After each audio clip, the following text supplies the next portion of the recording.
Chào mừng các em đến với kênh Cô Giang Toán. Hôm nay cô hướng dẫn các em học sinh lớp 9 củng cố kiến thức và giải bài tập theo sách giáo khoa. Kết nối tri thức. Trước khi vào bài, các em vui lòng bấm like, đăng ký kênh ủng hộ cô và chia sẻ kênh của cô cho các bạn khác cùng học toán với cô nhé. Bây giờ chúng ta bắt đầu vào bài. Bài hôm nay là bài 28, đường tròn ngoại tiếp và đường tròn nội tiếp của một tam giác. Bài tập 9.7, cho đường tròn O ngoại tiếp tam giác ABC.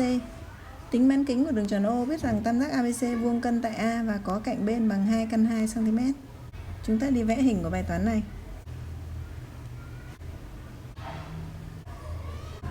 Từ đề bài toán cho cái đường tròn O ngoại tiếp tam giác ABC và tam giác ABC là vuông cân tại A. Từ đó chúng ta vẽ đường tròn, đường kính là BC và lấy đỉnh A cách đều B và C. Đây là chúng ta vẽ tam giác cân đó.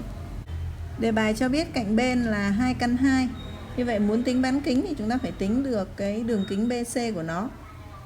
Để tính BC chúng ta dùng định lý Pythagore. Tam giác ABC vuông cân tại A nên AB bằng AC bằng 2 căn 2 cm.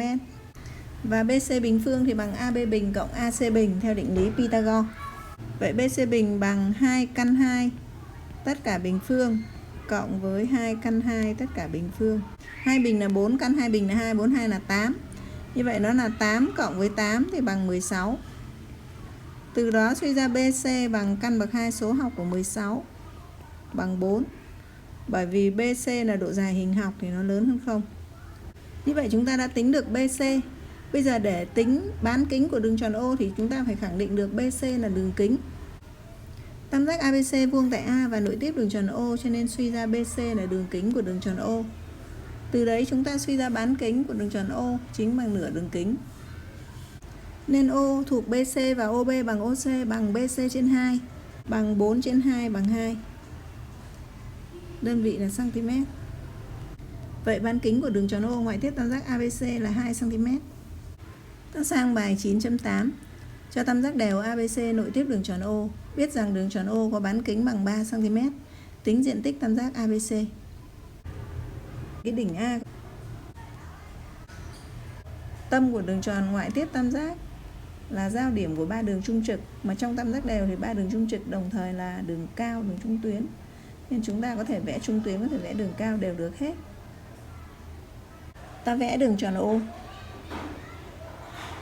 Để tính diện tích tam giác ABC, chúng ta nhìn hình vẽ ta thấy nó sẽ bằng 1/2 của AH nhân với BC. Vậy lúc này chúng ta phải đi tính AH và tính BC. Để tính AH thì chúng ta thấy là cái tâm O là giao điểm của ba đường trung trực đồng thời là ba đường trung tuyến của tam giác. Giao điểm ba đường trung tuyến của tam giác á, thì nó cắt nhau tại một điểm gọi là trọng tâm, và trọng tâm cách mỗi đỉnh bằng 2/3 đường trung tuyến kẻ từ đỉnh ấy. Từ đó ta suy ra AH bằng 3/2 của OA. AH bằng 3/2 của OA bởi vì OA bằng 2/3 của AH. Do O là trọng tâm của tam giác ABC. Để tính bán kính đường tròn nội tiếp tam giác đều thì chúng ta đã biết công thức tính là bán kính nó bằng cạnh nhân với căn 3 trên 3. Do đó, từ đây chúng ta sẽ suy ra BC bằng căn 3 nhân với OA, là do ta biết bán kính OA nó chính bằng BC nhân căn 3 trên 3. Đề bài cho biết tam giác ABC đều nội tiếp đường tròn O, nên điểm O vừa là trọng tâm vừa là trực tâm của tam giác ABC. Chúng ta nhớ trọng tâm là giao điểm ba đường trung tuyến, còn trực tâm là giao điểm ba đường cao nhé. Ta gọi H là giao điểm của AO và BC. Suy ra OA bằng BC căn 3 trên 3. Từ đây ta sẽ suy ra được BC. BC ta nhân chéo OA nhân với 3 rồi lại chia cho căn 3. 3 chia căn 3 là căn 3 nhân OA. Như vậy ta có là OA căn 3. OA bằng 3, như vậy nó là 3 căn 3. Đơn vị là cm. Vì O là trọng tâm của tam giác ABC cho nên lúc này ta suy ra AH sẽ bằng 3/2 của OA. Bằng 3/2 nhân với 3 bằng 9/2 cm. Muốn tính diện tích tam giác ABC thì lúc này chúng ta có cạnh đáy BC và chiều cao AH rồi, do đó chúng ta thực hành tính. Tam giác ABC có AH vuông góc với BC tại H. Do H là trực tâm, diện tích của tam giác ABC bằng 1/2 BC nhân với AH. phải bằng 1/2. BC là 3 căn 3. AH là 9/2. 3 x 9 là 27 nhân với căn 3 trên 2 x 2 là 4. Đơn vị là cm vuông. Vậy diện tích tam giác ABC là 27 nhân căn 3 trên 4 cm vuông. Chúng ta sang bài tập 9.9. Cho tam giác ABC nội tiếp đường tròn O, gọi H là trực tâm của tam giác ABC. Chứng minh rằng góc BAH bằng góc OAC. Giờ chúng ta đi vẽ hình bài toán này.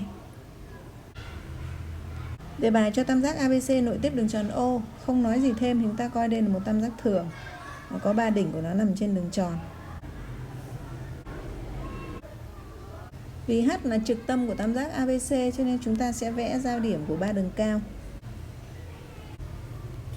Ta vẽ đường cao AK và đường cao xuất phát từ đỉnh B, nó cắt nhau tại điểm H là trực tâm của tam giác ABC. Bây giờ ta đi chứng minh rằng góc BAH bằng góc OAC. Ta sẽ nối OA-OC lại. Nhìn vào hình vẽ ta thấy cái góc BAH á, muốn chứng minh bằng góc OAC thì ta nhận thấy rằng góc BAH nó phụ với góc ABK. Như vậy ta ghi là góc BAH cộng góc ABK thì bằng 90 độ. Là do cái tam giác KAB nó vuông tại K. Vuông là do AH vuông góc với BC tại K. AH vuông góc với BC tại K là do H là trực tâm của tam giác ABC. Để xem góc OAC nó cũng phụ với góc nào thì lúc này chúng ta hãy tạo ra tam giác vuông bằng cách sử dụng cái góc nội tiếp chắn nửa đường tròn là góc vuông. Để tạo được tam giác vuông có cái góc OAC là góc nhọn của nó, ta kéo dài AO cho nó cắt đường tròn tại một điểm, ta đặt tên là D. Sau đó ta nối D với C. Nhìn vào hình vẽ này thì chúng ta thấy là góc OAC cộng với góc D á, nó sẽ bằng 90 độ do cái tam giác ACD là tam giác vuông, vì nó là cái tam giác mà có một cạnh là đường kính của đường tròn. Ta đi tìm một góc phụ với góc mà người ta bắt mình chứng minh bằng nhau đó. Như vậy là góc OAC cộng với góc ADC bằng 90 độ. Vì sao nó bằng 90 độ? Bởi vì ta có cái tam giác ACD vuông tại C. Góc ACD bằng 90 độ nếu ta vẽ AD là đường kính của đường tròn O. Như vậy lúc này chúng ta vẽ thêm đường phụ. Và tiếp theo cái ý thứ ba là chúng ta phải chứng minh được góc ABK phải bằng góc ADC.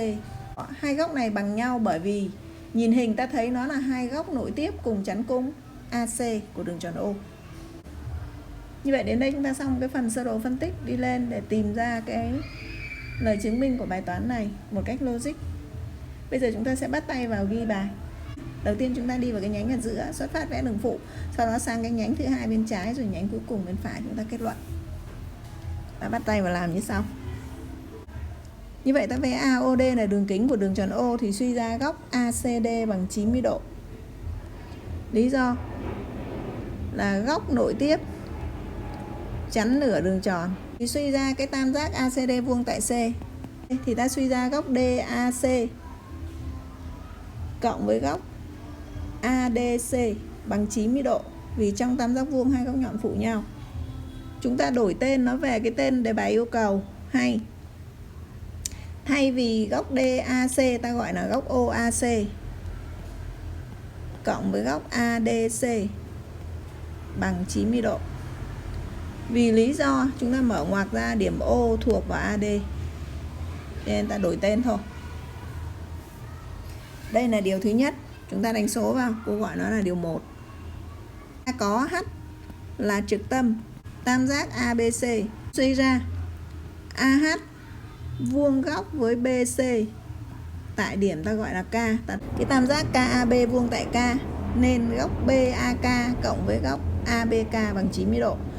Thay vì góc BAK thì chúng ta đổi tên nó là góc BAH cộng với góc ABK bằng 90 độ.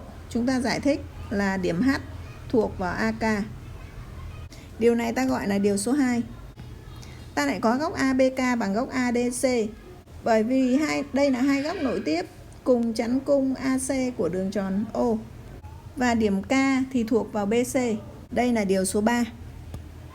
Từ 1, 2 và 3 ta suy ra góc BAH bằng góc OAC. Thì đây là điều phải chứng minh. Tiếp theo ta đi vào bài 9.10. cho đường tròn Y nội tiếp tam giác ABC với các tiếp điểm trên các cạnh AB, AC lần lượt là E và F. Chứng minh rằng góc EIF cộng góc BAC bằng 180 độ. Chúng ta đi vẽ hình bài toán này. Để tiện lợi trong việc vẽ hình, chúng ta vẽ đường tròn trước nhé. Đầu tiên ta vẽ đường tròn Y, sau đó ta vẽ tam giác ABC sao cho đường tròn Y nội tiếp tam giác, tức là tam giác ngoại tiếp đường tròn. Để xác định tiếp điểm thì chúng ta dùng eke góc vuông á. Vẽ đường vuông góc từ Y xuống hai cạnh AB và AC để xác định tiếp điểm E và F. Như vậy tiếp điểm ở trên cạnh AB là điểm E. Chúng ta đánh góc vuông ghi E. Trên cạnh AC là điểm F. Bài toán cần chứng minh góc EIF cộng góc BAC bằng 180 độ.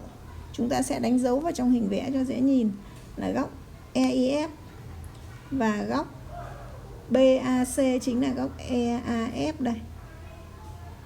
Hai góc này tổng bằng 180 độ. Chúng ta nhìn hình nó là tổng hai góc đối của một tứ giác.